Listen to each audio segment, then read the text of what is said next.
Hello and welcome all of you in today's session. So, as we know that on Sunday, the 16th of June, the prelims got over. And that is where I thought that let's give it 3-4 days to understand and let the dust settle down so that we can discuss about the future strategy. So, all the aspirants who are thinking about the preparation in the coming days, what should be done? क्या आपको करना चाहिए and what should be the approach? That is something I should be discussing. So prelims is over, and we all know that since prelims is over, you need to ask certain questions. So how many of you are actually clearing prelims? We don't know, because the keys of various coaching institutes जो आई हैं, they are not exactly correct. There are questions which are doubtful. There are questions which might be there. In this week, a lot of students जो है UPSC को भेजेंगे in terms of these questions have some kind of probability. So these are challenges, but overall I will not get into the dynamics of prelims में क्या था, कम अच्छा क्या था, topic, toughness, moderate, everything. I will not go into that. Where we should be discussing it, what should be done now. So let's say your score is 85 plus. So first category of student जिनका score 85 plus है, and those students should target for mains immediately without wasting even a single day, because अब आपका जो ये phase है 4-5 दिन का जहां आपने तैयारी करी, पढ़ाई करी, I mean you have taken your rest, got your breaks, not started. Because if you are targeting mains on 20th of September, so time is not the luxury you have. Time is something that has to be seen in that context. दूसरा है students who are preparing and आपका below 85 score है. Now इनके लिए भी strategy almost on similar lines पे है, except दो people जिनके attempt ज्यादा हैं. Now people who have given 2 or 3 attempts और उनको लगता है कि और attempt देने में मुश्किल है. For those people you need to have sit down and plan and strategize कि एग्जाम आगे कैसे कंटिन्यू करना है. Should I have a plan B? For those students the question is very important. Do you have financial support? घर से support मिल रहा है? आप क्या कंटिन्यू कर सकते हो प्रिपरेशन को? Because doing for the sake of doing is not important, doing for the sake of getting selected is important. तो हमको सिर्फ करना नहीं, हमको एग्जाम निकालना है बेटा. And this is a very, एक लाइफ का लंबा समय इसमें नहीं देना है, लाइफ को 2 से 3 साल इसमें देना है. We have to get selected, and if for some chance कुछ कमी रह जाती है, probably I can give one extra effort more from this side. तो हमें हमारा अप्रोच बहुत क्लियर है that I should be putting effort. उसके लिए जरूरी है. Now अगर आप फर्स्ट अटेम्प्ट दे रहे हो, let's say you are giving the first attempt और आपका अभी अटेम्प्ट है, and in that situation also आपका 85 से स्कोर कम है, you prepare for mains, don't think anything else, because आज प्रीलिम्स नहीं निकला है, कल निकलेगा, तब मेंस रेडी होना चाहिए आपको. सो इन दैट सिचुएशन यहां पे बहुत इंपॉर्टेंट है, फाइंड अ मेंटर. एक कोई ऐसा योर गो टू पर्सन अपना ढूंढ लीजिए. वो आपका फ्रेंड हो सकता है, वो आपका कोई सीनियर हो सकता है, somebody who has good understanding of the competition, who can help you judge your preparation and give you a very sound advice. As a mentor मैं ही मानता हूं कि people should have experience of UPSC, at least mains interview दिया हो, वो सबसे ideal situation है for people. But let's say अगर नहीं है, then also that person should have an understanding. तो your go to person is something that we should be looking at. अब सवाल उठता है कि आपकी तैयारी करनी है आपको, एंड आपने एग्जाम दे दिया है, और आपको एग्जाम देने के बाद एग्जाम को क्रैक करना है. सो मेंस का रोड मैप क्या होगा? Now if you put a window 20th सितंबर हमारा मेंस का एग्जाम है, that means effectively as we speak now हमारे पास टोटल जो नंबर ऑफ डेज है, that number of days are very less. So today is again 20th of June है. तो नेचुरली अगर हमारे पास विंडो है तो जून, जुलाई, मतलब टेक्निकली 3 महीने हमारे पास है overall at the max.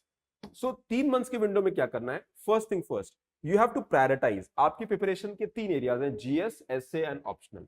I would say that give 30% time to your optional. Optional के लिए आप टाइम इंपॉर्टेंट है दीजिए. रिमेनिंग 70-75% आप जीएस के लिए दीजिए, बिकॉज जीएस का सिलेबस वास्ट है and it will take time. Now this is a time where you need to maximize your effort. आपको एक सेन माइंड में होते हुए अपने एफर्ट को मैक्सिमाइज करना है. 10 आवर्स, 12 आवर्स, जो भी आप दे सकते हैं, you have to do that. But every effort has to be planned, strategized. पढ़ाई करिए 10 घंटा, बट आधे घंटे ये भी सोचिए पढ़ना क्या है, कैसे पढ़ना है. The first thing that you should be asking कि आपका सिलेबस का स्टेटस क्या है, कौन कौन से एरिया हो गए हैं, कौन सा एरिया बचा है. फर्स्ट सिट डाउन, टेबल पे बैठिए, एक लिस्ट बनाइए. आस्क योरसेल्फ कहां के नोट्स बने हुए हैं, कितना टॉपिक रेडी है, कितना हमें पढ़ना है, कौन कौन सा सिलेबस रेडी नहीं है. So when you have answer to these question, then you should be in a better situation to plan things out. Preparation common नहीं हो सकती है. Don't just listen to some XYZ topper कि हाँ भाई ये करना है, ठीक है, you can listen to multiple inputs but you should be doing what works for you.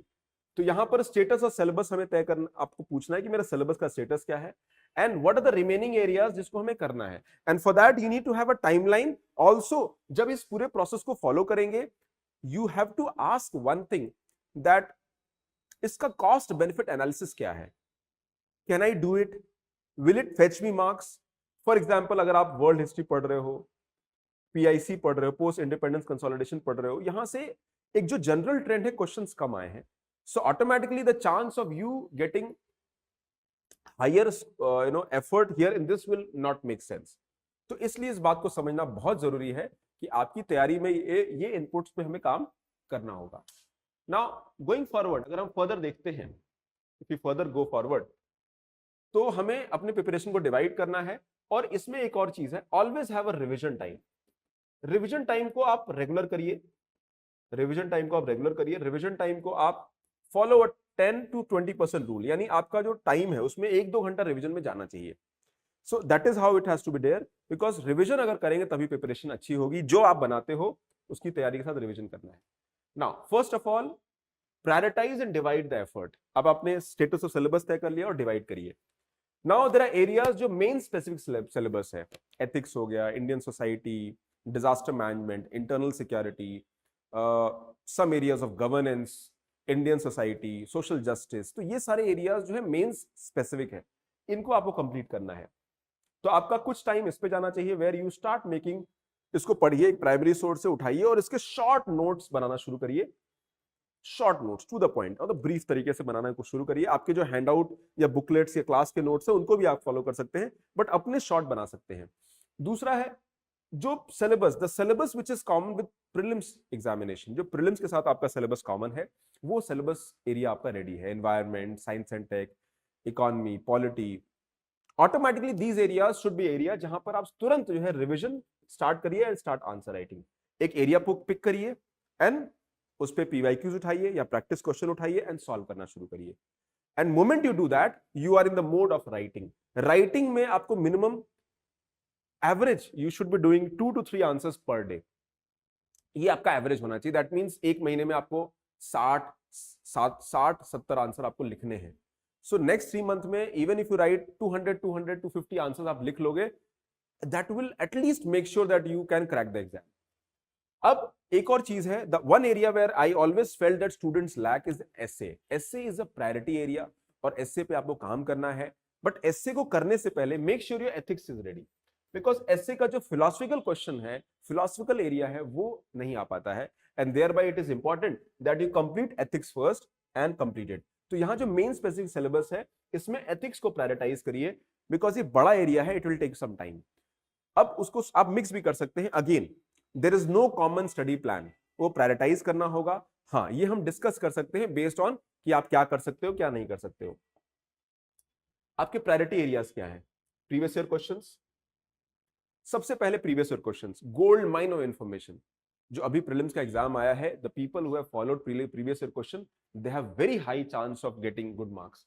तो यहाँ टॉपिक वाइज हमको 5 to 7 इयर्स के PYQs मिनिमम देखने चाहिए, if 10 years nothing like it. Completion of main syllabus, ये तो हम ऑलरेडी डिस्कस कर चुके हैं। जो जो आप पढ़ रहे हो उसको, उसके नोट्स आपके रेडी होने चाहिए, शॉर्ट नोट्स हो। अगर नोट्स रेडी है तो नोट्स को अपडेट करना पड़ेगा, वैल्यू एडिशन करना होगा।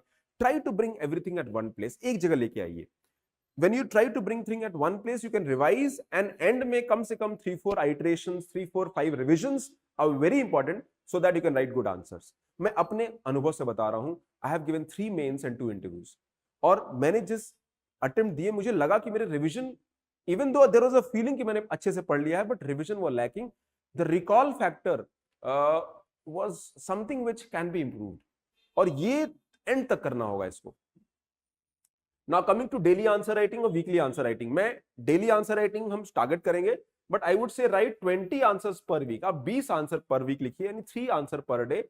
You can also follow a rule कि आप ऑल्टरनेट डेज आंसर राइटिंग करिए, डेली की जगह ऑल्टरनेट डेज, आज लिखिए फिर परसों लिखिए, 2 दिन के विंडो में पढ़िए, जिस एरिया से पढ़ रहे हैं right there and make sense. It make sense also, because daily आप लिखेंगे वो भी ठीक है, it works for you, well and good, but I am advisor की भी 2 दिन पढ़िए, तीसरे दिन आज पढ़िए, कल पढ़िए, और कल शाम को आंसर लिखिए, आज पढ़िए, कल पढ़िए, then write in the evening tomorrow. So do this, और इससे क्या होगा, आपका एक फ्लो बना रहेगा, एंड द एरियाज जिस पर आंसर लिखिए उनको पढ़ लीजिए, पढ़ के आंसर लिखिए, don't write random answers, prepare and then write, because then it will make you a better feeling कि प्रिपरेशन में गैप कहां है और रिवीजन आपका इंप्रूव होगा। Test series very important, answer writing साथ साथ करिए and have a test series. Test series में आई वुड से 2 तरह के टेस्ट होने चाहिए, सेक्शनल टेस्ट और there is a full length test. तो जो सेक्शनल टेस्ट होंगे आपके, वो start with a mini and half test. अगर आपके नहीं है, यू कैन फॉलो, हम लोग क्या करेंगे, we'll have a small mini test. Mini test मतलब 5 क्वेश्चन टेस्ट और हाफ टेस्ट। एक सेक्शन को कंप्लीट करिए, मिनी टेस्ट दीजिए, then go to half test, और उसके बाद, और ये मिनिमम 8 to 10 टेस्ट आपको देने हैं, मैं हाफ टेस्ट की बात कर रहा हूं। सो व्हेन यू डू दिस, इससे क्या होगा कि सडनली प्रेशर नहीं आएगा कि आपको 20 क्वेश्चन का पेपर लिखना है।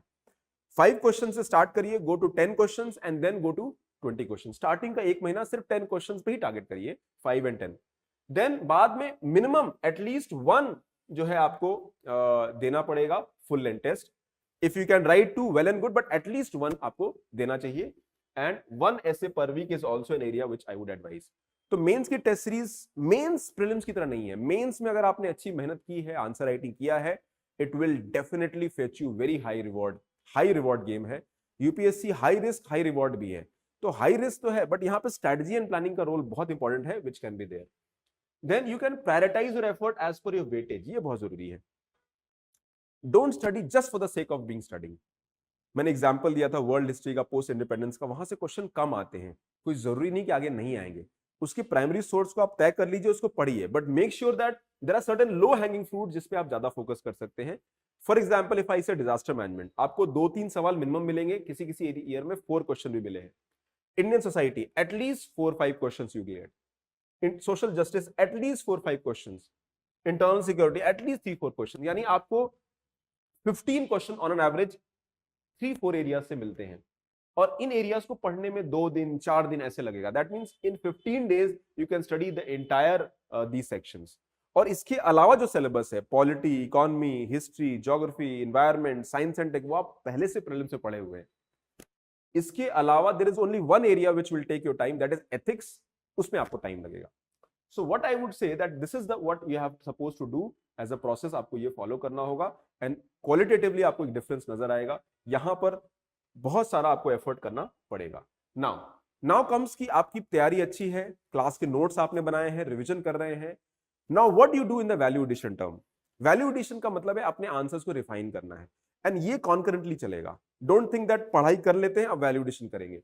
नाउ वैल्यू एडिशन में आप यहां क्या करोगे, सिंपल तरीके से you should have a fact file and data file. आप अपना लूज शीट्स पे बना सकते हैं, कोई रजिस्टर बना सकते हैं, but keep it handy. Fact file बनाइए, जैसे economics, polity, society, social issues, IR, internal security, disaster management, environment और साइंस एंड टेक, यहाँ के फैक्ट फाइल, डेटा फाइल बनाइए। For example if you come across economics का कोई data है, unemployment का डेटा है,